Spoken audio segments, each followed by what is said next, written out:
আসসালামু আলাইকুম ওরহমতুল্লাহি ওবারাকাতুহ। প্রিয় বন্ধুরা, আশা করি আল্লাহ পাকের অশেষ মেহেরবানিতে আপনারা সকলে ভালো আছেন। হে আল্লাহ, তাকে দান করো সন্তান ও সম্পদ, তার জীবনকে করে দাও বরকতময়। প্রিয় নবীর দোয়া। আনাস ইবনে মালিক ছিলেন নিষ্পাপ গোলাপের মতো নিশ্চিন্ত বয়সের ছোট্ট এক বালক। যখন তার মা গুমাইসা তাকে শিখিয়েছিলেন কালিমায়ে শাহাদাত, তার হৃদয়ের কোমল পাত্রটিকে তিনি পূর্ণ করে দিয়েছিলেন ইসলামের নবী মুহাম্মদ ইবনে আব্দুল্লাহ সাল্লাল্লাহু আলাইহি ওয়াসাল্লামের ভালোবাসা দিয়ে। আনাস প্রিয় নবীর ভালোবাসায় পাগল পারা হয়ে পড়েছিল। শুনতে শুনতে বিস্ময়ের কিছু নেই। দেখা সাক্ষাৎ ছাড়া অনেক সময় শুধু শুনে শুনেও প্রেম সৃষ্টি হয়। ছোট্ট বালক হৃদয়ে কতবার আকাঙ্ক্ষা জাগলো, আহা, যদি আমি মক্কায় ছুটে যেতে পারতাম তার নুরানি চেহারাখানা দেখতে, অথবা যদি তিনি নিজেই চলে আসতেন ইয়াসরিবে আমাকে সাক্ষাতের সুযোগ দিতে। বালক আনাসের এই ব্যাকুল আকাঙ্ক্ষার পর খুব বেশি দিন পার হয়নি। এর মধ্যে ইয়াসরিবে ছড়িয়ে পড়ল এই সুসংবাদ, প্রিয় নবী সাল্লাল্লাহু আলাইহি ওয়াসাল্লাম এবং তার সঙ্গে আবু বকর সিদ্দিক রওনা করেছেন ইয়াসরিবের উদ্দেশ্যে। এতে প্রতিটি গৃহে বয়ে গেল আনন্দের জোয়ার, প্রতিটি হৃদয় নেচে উঠল খুশির ছোঁয়ায়। সব মানুষের ব্যাকুল হৃদয় আর চঞ্চল চাহনি আটকে রইল সেই মুবারক পথে, যে পথ ধরে এগিয়ে আসছেন প্রিয় নবী মুহাম্মদ সাল্লাল্লাহু আলাইহি ওয়াসাল্লাম ও তার সঙ্গী ইয়াসরিবের দিকে। এরপর প্রতিদিন প্রভাতে শিশু বালকেরা হইচই করে গুজব ছড়াতো, মুহাম্মদ এসে পড়েছে, এসে পড়েছে। এই হইচই শুনে প্রতিদিনই ঘর থেকে ছুটে বেরিয়ে পড়তো আনাস অন্য শিশুদের সঙ্গে, কিন্তু কাউকেই খুঁজে না পেয়ে চিন্তিত বিষণ্ণ মনে আবার ফিরে আসতো ঘরে। কোনো এক আলোকিত ও উজ্জ্বল প্রভাতে ইয়াসরিবের বড় বড় পুরুষ মানুষেরা চিৎকার করে জানালো, মুহাম্মদ ও তার সঙ্গে এসে পড়েছেন মদিনার কাছাকাছি। বড় বড় লোকেরা এগিয়ে গেলেন সেই মোবারক পথের দিকে, যে পথ ধরে তাদের কাছে আসছেন হেদায়েত আর কল্যাণের নবী। তারা দলে দলে পাল্লা দিয়ে এগিয়ে যেতে থাকলেন তার উদ্দেশ্যে, যাদের মধ্যে ঢুকেছিল ছোট ছোট শিশু বালকের দল, যাদের চেহারায় ফুটে উঠেছিল শিশু অন্তর ছাপানো হৃদয়ে উপচানো আনন্দ উল্লাস। আর সেই সব শিশুর অগ্রভাগে ছিল আনাস ইবনে মালিক আল আনসারী। প্রিয় নবী সাল্লাল্লাহু আলাইহি ওয়াসাল্লাম এলেন, সঙ্গে আবু বকর সিদ্দিক রাদিয়াল্লাহু আনহু সহ। তারা আগাতে থাকলেন কিশোর বালক আর বড় বড় মানুষের বিশাল দলের মাঝখান দিয়ে। নারীরা আর ছোট্ট ছোট্ট শিশুরা ছিল ঘরবাড়ির ছাদগুলিতে। তারা রাসূলুল্লাহকে এক নজর দেখার জন্য ছটফট করে জানতে চায়, নবী কোনটা? সে ছিল এক অবিস্মরণীয় দিন। আনাস ইবনে মালিক নিজের শতাধিক বয়সের দীর্ঘ জীবন ধরে স্মরণ করেছেন সেই অবিস্মরণীয় দিনটির কথা। প্রিয় নবী সাল্লাল্লাহু আলাইহি সাল্লাম মদিনায় এখনো স্থির হননি। এরই মধ্যে তার কাছে এলেন আনাসের মা গুমাইসা বিনতে মিলহান। সঙ্গে ছিল তার ছোট্ট বালক পুত্র। মায়ের সম্মুখে লাফালাফি করছিল আর কপালের ওপর ঝুলছিল বেনির মতো দুটো কেশগুচ্ছ। গুমাইসা প্রিয় নবীকে সালাম দিয়ে বললেন, ইয়া রাসূলুল্লাহ, আনসারের প্রতিটি নারী পুরুষ আপনাকে দিয়েছেন কিছু না কিছু হাদিয়া, কিন্তু আমার কাছে আপনাকে দেওয়ার মতো কিছুই যে নেই এই পুত্রটি ছাড়া। দয়া করে একেই গ্রহণ করুন, আপনার খেদমতের জন্য একে দিয়ে গেলাম। প্রিয় নবী সাল্লাল্লাহু আলাইহি ওয়াসাল্লাম শিশু বালকটিকে পেয়ে দারুণ খুশি হলেন। সে খুশির ঝিলিক দেখা গেল তার হাস্যোজ্জ্বল চেহারায়।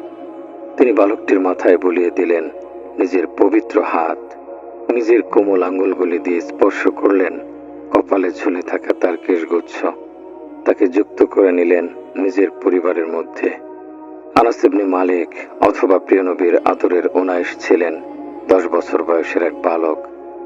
যেদিন তিনি গৃহীত হয়েছিলেন প্রিয় নবীর খেদমতের জন্য, প্রিয় নবীর ওফাত পর্যন্ত তিনি তারই পাশে, তারই তত্ত্বাবধানে জীবন কাটিয়েছেন। প্রিয় নবীর একান্ত সহচর্য লাভ করেন তিনি পূর্ণ 10 বছর। এই দীর্ঘ সময়ে তিনি গ্রহণ করেন প্রিয় নবীর জীবন দর্শন, যা দ্বারা তিনি পরিশুদ্ধ করেন নিজের নফসকে, মুখস্থ করেন তার হাদিস, যা দ্বারা পরিপূর্ণ করেন নিজের অন্তরকে, জেনে নেন তার জীবন চরিত, তার ভেতর বাহির এবং তার উত্তম আখলাক, যা একমাত্র তার মাধ্যমে জানতে পেরেছে সমগ্র উম্মত। আনাস ইবনে মালিক দয়ার নবী সাল্লাল্লাহু আলাইহি ওয়াসাল্লামের নিকট পেয়েছেন এমন দয়া ও স্নেহের আচরণ, যা কোনো সন্তান পায়নি পিতার নিকট। তিনি স্বাদ গ্রহণ করেছেন তার উন্নত চরিত্রের এবং মহত্তম স্বভাবের, যার জন্য তিনি জগৎময় হয়ে পড়েছেন ঈর্ষণীয়। আমরা এখন দয়ার নবীর কোমলতা, উদারতা ও স্নেহপূর্ণ ব্যবহারের কিছু উজ্জ্বল চিত্র উপস্থাপনের ভার দিচ্ছি খুদ আনাস ইবনে মালিকের ওপর, কারণ এ বিষয়ে তিনি সর্বাধিক জ্ঞাত, আর তার বর্ণনাই হবে সর্বাধিক শক্তিশালী।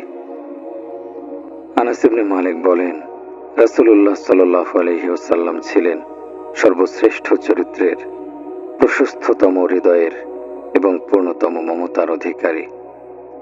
একদিন তিনি আমাকে একটি কাজে পাঠালেন। আমি সঙ্গে সঙ্গে বের হলাম, কিন্তু তার কাজে না গিয়ে চলে গেলাম বাজারে খেলাধুলায় মত্ত বালকদের সঙ্গে খেলতে। সেখানে পৌঁছার কিছুক্ষণ পর বুঝলাম কেউ একজন আমার পেছনে দাঁড়িয়ে আমার জামা ধরে টানছে।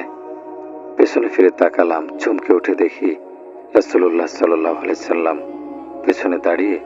তিনি আমাকে জিজ্ঞাসা করলেন মুখে মিষ্টি হাসি ছড়িয়ে, হে উনাইস, তোমাকে যেখানে যেতে বলেছিলাম সেখানে কি গিয়েছিলে? আমি হতভম্ব হয়ে বললাম, হ্যাঁ, এক্ষুনি যাবো ইয়া রাসূলুল্লাহ। আল্লাহর কসম, আমি 10 বছর তার খেদমত করেছি। এই দীর্ঘ সময়ে তিনি কখনোই এমন প্রশ্ন করেননি, কেন করলে? কখনোই বলেননি, কেন করনি? প্রিয় রাসূল সাল্লাল্লাহু আলাইহি ওয়াসাল্লাম যখন ডাকতেন আনাসকে, তখন নিজের কণ্ঠে সবটুকু স্নেহ, মমতা আর আদর মেখে শিশু বাচ্চার মতো করে বলতেন, ইয়া উনাইস। কখনো বলতেন, ইয়া বুনাইয়া, হে আমার আদরের বেটা। তিনি তাকে প্রচুর উপদেশ দিতেন, নসিহত করতেন, যেগুলো পূর্ণ করে রাখত তার হৃদয়কে, অধিকার করে থাকত তার জ্ঞানের জগৎকে। তার একটি উপদেশ বাণী ছিল এমন, বেটা, তোমার অন্তরে কারোর প্রতি কোনো বিদ্বেষ নেই। এমন ভাবে যদি সকাল থেকে সন্ধ্যা এবং সন্ধ্যা থেকে সকাল কাটাতে পারো, তাহলে তুমি তাই করো। বেটা, মনে রেখো, ওটাই আমার সুন্নাত। যে আমার সুন্নাত জীবিত করলো, দৃঢ়তার সঙ্গে আমল করলো, নিশ্চিত সে আমাকে সত্যিকারের মোহাব্বত করলো। আর যে আমাকে সত্যিকারের মোহাব্বত করলো, সে থাকবে আমার সঙ্গে জান্নাতে।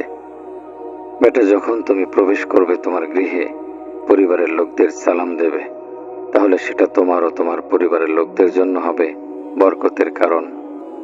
আনাস ইবনে মালিক প্রিয় নবীর ওফাতের পর বেঁচেছিলেন 80 বছরেরও বেশি।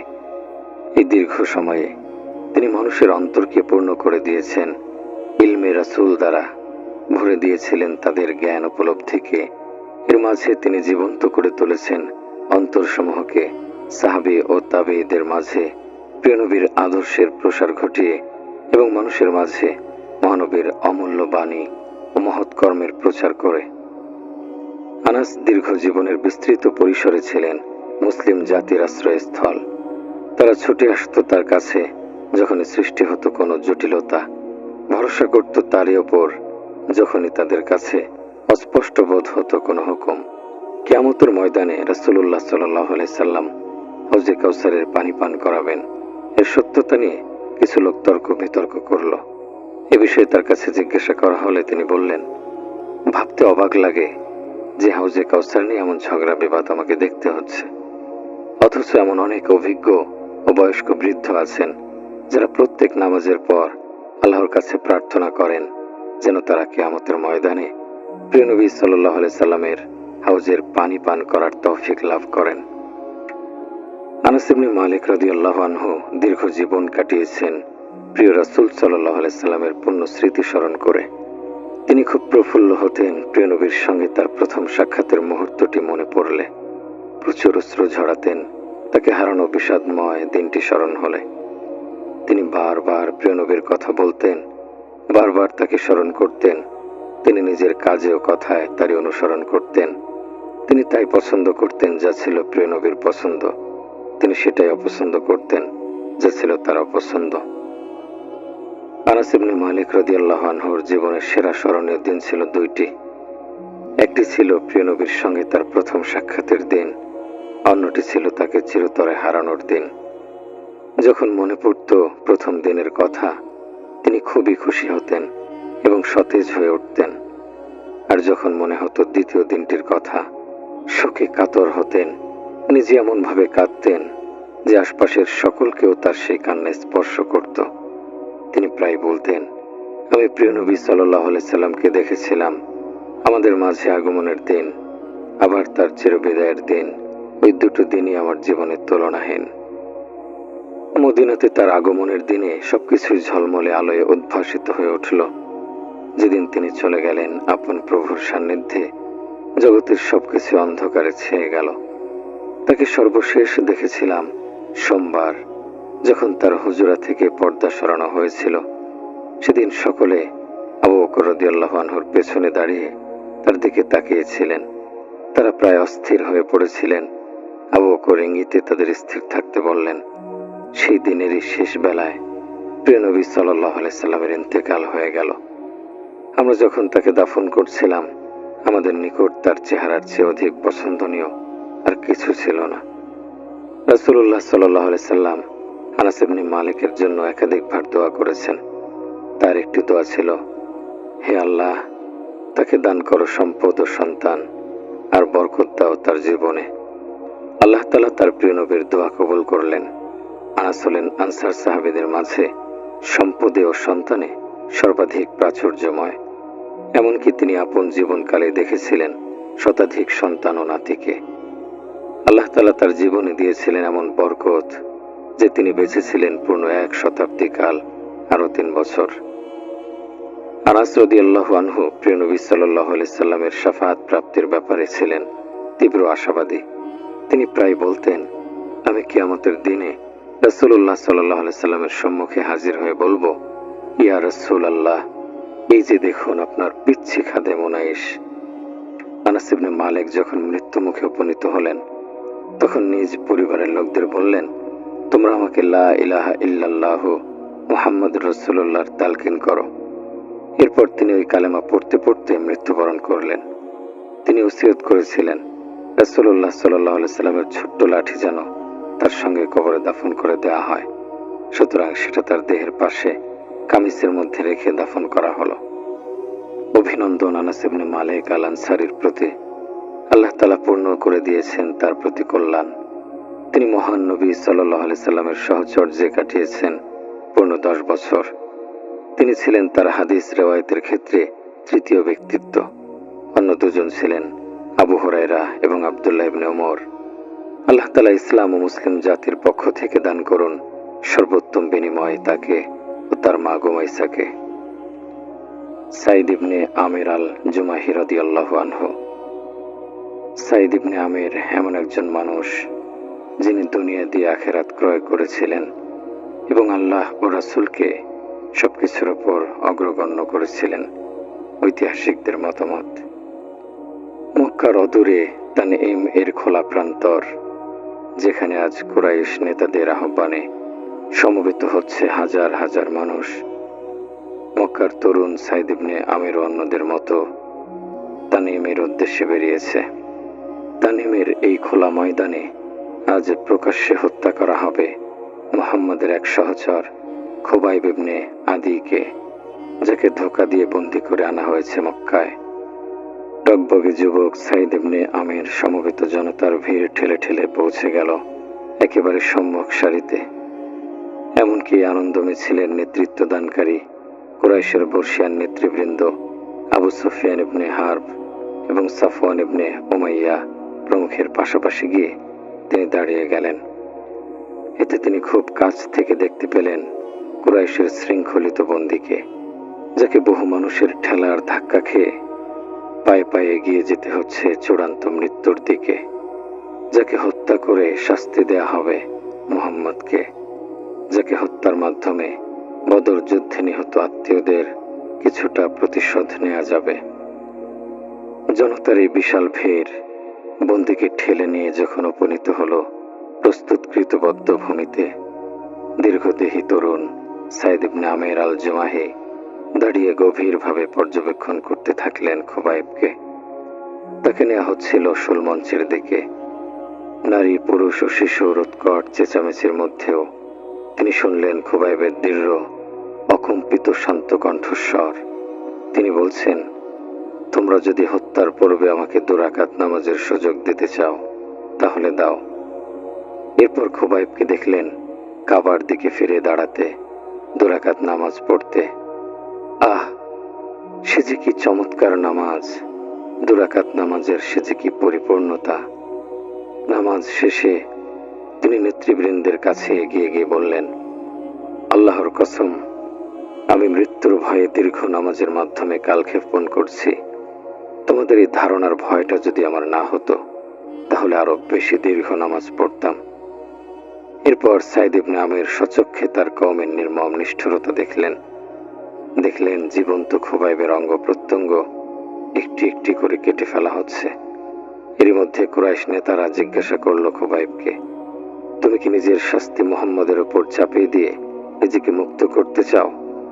খুবাইব কর্তিত দেহে রক্তরঞ্জিত হয়েও চিৎকার করে জবাব দিলেন, অসম্ভব। আমার শাস্তি আমার প্রাণের চেয়ে প্রিয় নবীর উপর চাপিয়ে দিয়ে নিজেকে মুক্ত করা তো প্রশ্নই ওঠে না। তার শরীরে একটু কাটার আঁচড় লাগাতে চাইলেও আমি আমার নিজের ও পরিবারের সকলের জীবন দিয়ে হলেও সেটা প্রতিরোধ করব। মৃত্যুর মুখে দাঁড়িয়ে নিজের নবী ও বিশ্বাসের জন্য এত পাগল ও প্রেমিক সুলভ দৃঢ় জবাব শুনে কাফেরদের মাথা খারাপ হয়ে গেল। তারা হইচই করে বলতে থাকলো, মেরে ফেলো, ওকে হত্যা করো।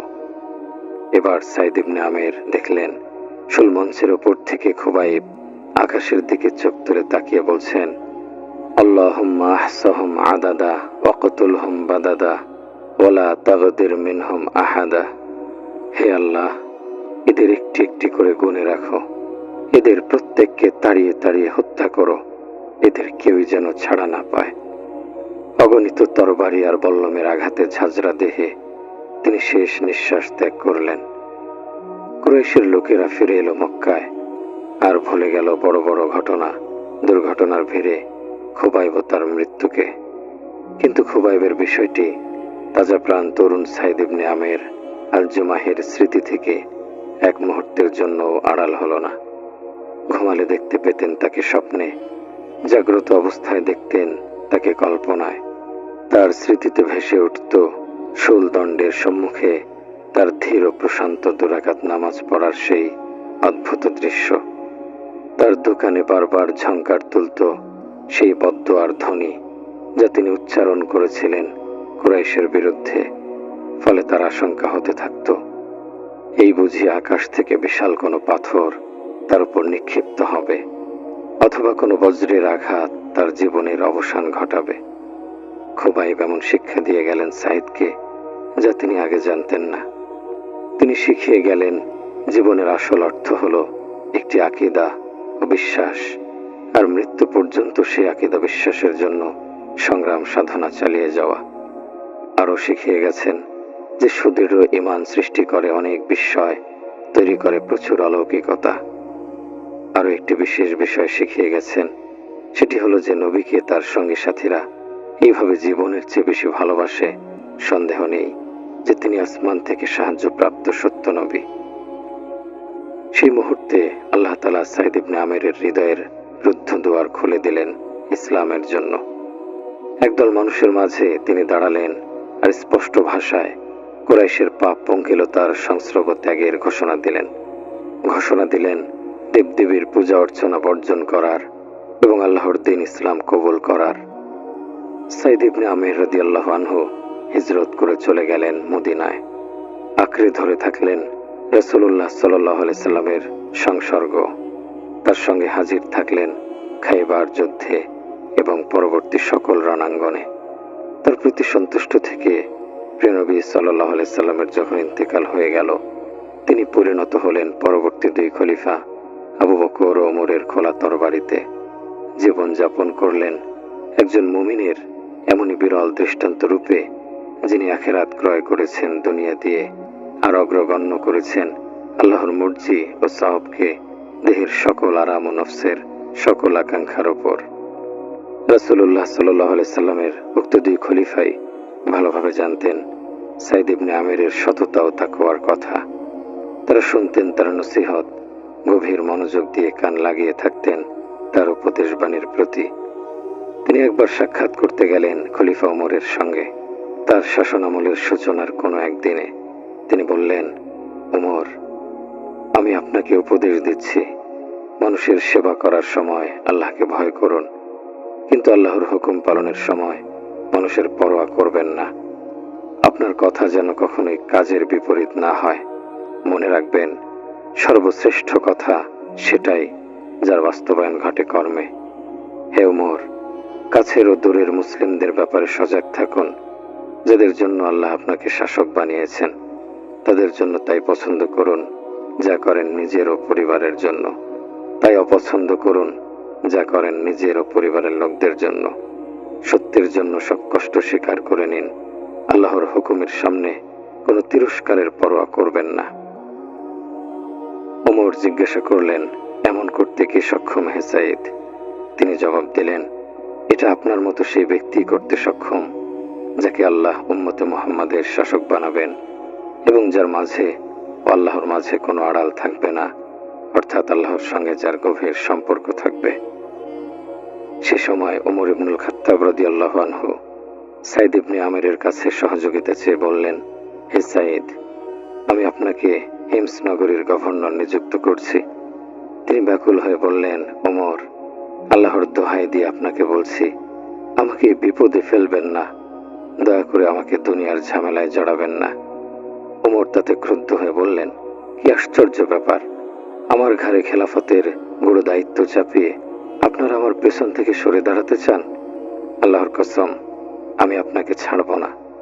এরপর তার উপর হিমস নগরের দায়িত্ব অর্পণ করে বললেন, আপনার জন্য ভাতা নির্ধারণ করব কি? তিনি এর জবাবে বললেন, আমিরুল মুমিনিন, প্রজা হিসাবে বাইতুল মাল থেকে প্রাপ্ত ভাতাই হয়ে যায় আমার প্রয়োজনের অতিরিক্ত। তাহলে গভর্নর হিসেবে পাওনা ভাতা দিয়ে আমি কি করব? তিনি চলে গেলেন হিমস নগরীতে। এর অল্পকাল পরেই হিমস থেকে আমিরুল মুমিনিনের নিকট এলো তার নির্ভরযোগ্য একটি প্রতিনিধি দল। তিনি তাদের নির্দেশ দিলেন, তোমাদের এলাকার দরিদ্র ফকিরদের একটি তালিকা তৈরি করে দাও, যেন তাদের কিছু সাহায্য করতে পারি। নির্দেশ মতো তারা একটি তালিকা পেশ করলেন। দেখা গেল সেখানে রয়েছে অমুক অমুক এবং সাইদ ইবনে আমিরও। খলিফা জিজ্ঞাসা করলেন, এই সাইদ ইবনে আমিরটা কে? তারা জবাব দিলেন, আমাদের আমির ও গভর্নর। তিনি বিস্মিত হয়ে আবার জিজ্ঞাসা করলেন, তোমাদের আমিরও কি ফকির? তারা বললেন, হ্যাঁ হ্যাঁ, আল্লাহর কসম, দিনের পর দিন পেরিয়ে যায়, তার বাড়িতে চুলা জ্বলে না। এ কথা শুনে ওমর এত কাঁদলেন যে তার দাড়ি একদম ভিজে গেল। এরপর 1000 দিনার ভরা একটি থলে তার হাতে দিয়ে বললেন, তাকে আমার সালাম দিয়ে বলবে, আমিরুল মুমিনিন এই অর্থ আপনার জন্য পাঠিয়েছেন, এগুলো দিয়ে আপনার প্রয়োজন মেটাবেন। প্রতিনিধি দল থলেটি নিয়ে সাইদ ইবনে আমিরের নিকট এলো। তিনি সেটা দেখেই বুঝলেন তাতে অনেক দিনার রয়েছে। সঙ্গে সঙ্গে তিনি ইন্না লিল্লাহি ওয়া ইন্না ইলাইহি রাজিউন বলে সেটাকে দূরে সরাতে থাকলেন, যেন তার উপর কোনো বিপদ নেমে এসেছে অথবা তার এই আঙিনায় কোনো ভয়ঙ্কর দুর্ঘটনা ঘটে গেছে। তার স্ত্রী ভয়ে ছুটতে ছুটতে এসে আড়াল থেকে জিজ্ঞাসা করলেন, কি ব্যাপার সাইদ? আমিরুল মুমিনিনের কি ইন্তেকাল হয়ে গেল? ব্যাপারের চেয়েও বেদনাদায়ক। তাহলে কি মুসলিম বাহিনী কোনো রণাঙ্গনে হেরে গেছে? ব্যাপারটি তার চেয়ে অধিক হতাশাজনক। এগুলোর চেয়েও বেদনাদায়ক, হতাশাজনক। তাহলে কি বিষয় সেটা? আমার আখেরাত বরবাদ করতে আমার ঘরে দুনিয়ার ফিতনা ঢুকেছে, সেটা থেকে নিজেকে মুক্ত করে নিন। দিনারের ব্যাপারে কিছুই না জেনে স্ত্রী বললেন, তুমি কি এ ব্যাপারে আমাকে সহযোগিতা করবে? কেন করব না, অবশ্যই করব। এই কথাবার্তা শেষ হলে তিনি সেই দিনারগুলো ছোট ছোট অনেক থলের মধ্যে ভাগ করে রাখলেন এবং পরে সেগুলো মুসলিম দরিদ্রদের মাঝে পৌঁছানোর ব্যবস্থা করলেন।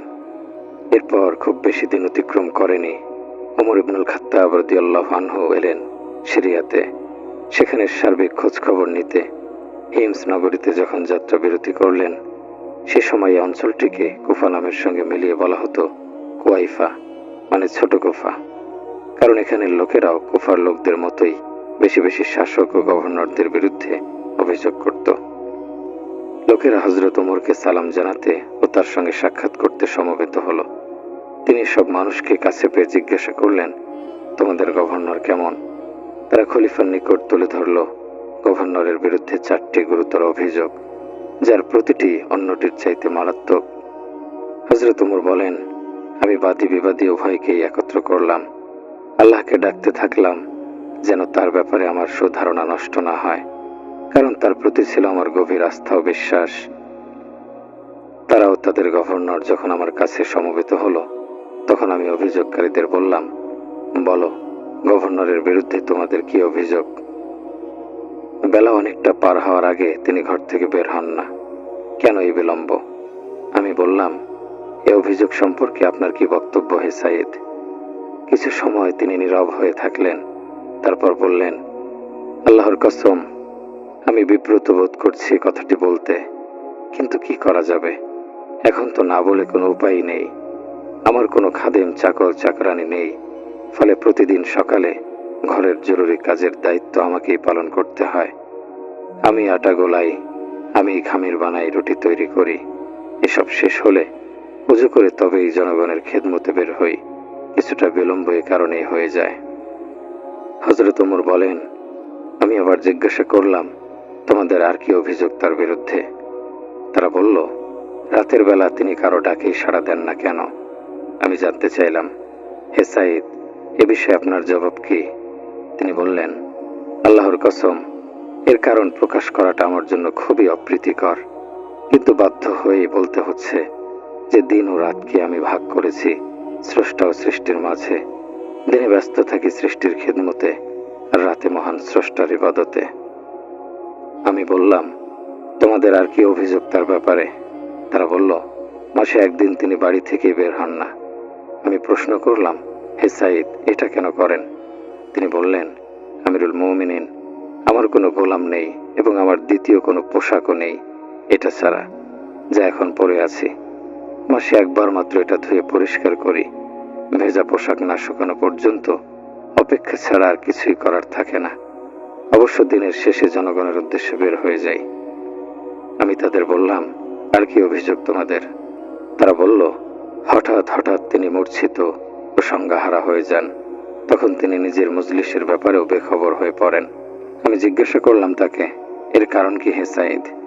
তিনি বললেন, মুশরিক অবস্থায় আমি খুবাইব ইবনে আদিকে শুলিতে চড়াতে দেখেছি কুরাইশের লোকেরা জীবিত খুবাইবের শরীরের বিভিন্ন অংশ নিষ্ঠুরতম উপায়ে কেটে টুকরো টুকরো করেছে, আর তাকে বলেছে, তুমি কি চাও তোমার পরিবর্তে এই শাস্তি মুহাম্মদকে দেয়া হোক?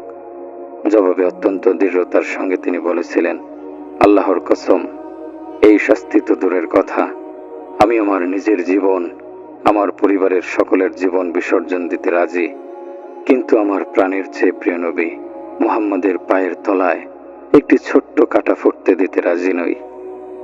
সেদিনের সেই ভয়াবহ স্মৃতি যখনই আমার মনে পড়ে এবং তাকে কোনো সাহায্য না করে নিষ্ক্রিয় থাকার অপরাধ বোধ যখনই আমার মাঝে জাগে, তখনই আমার মনে হয় যে আল্লাহ আমাকে ক্ষমা করবেন না। ব্যাস, আমি সংজ্ঞাহীন হয়ে পড়ি। এইসব অভিযোগ ও জবাব শোনার পর হযরত ওমর রাদিয়াল্লাহু আনহু বললেন, সকল প্রশংসা সেই আল্লাহর জন্য, যিনি আমার সুধারণাকে মিথ্যা হতে দেননি। পরে খলিফা এক সময় 1000 দিনার তাকে দিলেন প্রয়োজনে কাজে লাগানোর জন্য। তার স্ত্রী সেগুলো দেখে বললেন, আল্লাহর জন্যই সকল প্রশংসা, যিনি আমাদের আপনার খেদমত নেওয়ার দায় থেকে মুক্ত করে দিলেন। এবার যান, আমাদের জন্য কিছু খাদ্য সামগ্রী কিনে আনুন, আর একটি খাদেম ঠিক করুন। তিনি বললেন তাকে, এর চেয়ে উত্তম কিছু কি তুমি চাও না? কি সেটা স্ত্রী জানতে চাইলেন। এইগুলো আমরা এমন একজনকে দিয়ে দিই যিনি আজকের চেয়েও বেশি অভাবের সময় আমাদের বহুগুণ বাড়িয়ে ফেরত দেবেন। কিভাবে হবে সেটা? যদি আমরা আল্লাহ তাআলার জন্য দান করে দিই। ঠিক আছে, তাই করুন, আপনার মঙ্গল হোক। তিনি সেই 1000 দিনার ভাগ করে বিভিন্ন থলেতে রাখলেন। পরিবারের একজনকে নির্দেশ দিয়ে বললেন, এটা অমুকের বিধবার কাছে পৌঁছে দাও, এটা অমুকের এতিম সন্তানদের, এটা অমুক বংশের অসহায় মানুষদের, আর এটা অমুক পরিবারের দরিদ্রদের কাছে পৌঁছে দাও। আল্লাহ তাআলা সাইদ ইবনে আমির আল জুমাহির প্রতি আপন সন্তুষ্টি দান করুন। তিনি ছিলেন সেই সব বিরল ও মহান মানুষদের দলভুক্ত যারা নিজেদের অভাব সত্ত্বেও অন্যের প্রয়োজনকে অগ্রগণ্য করেন।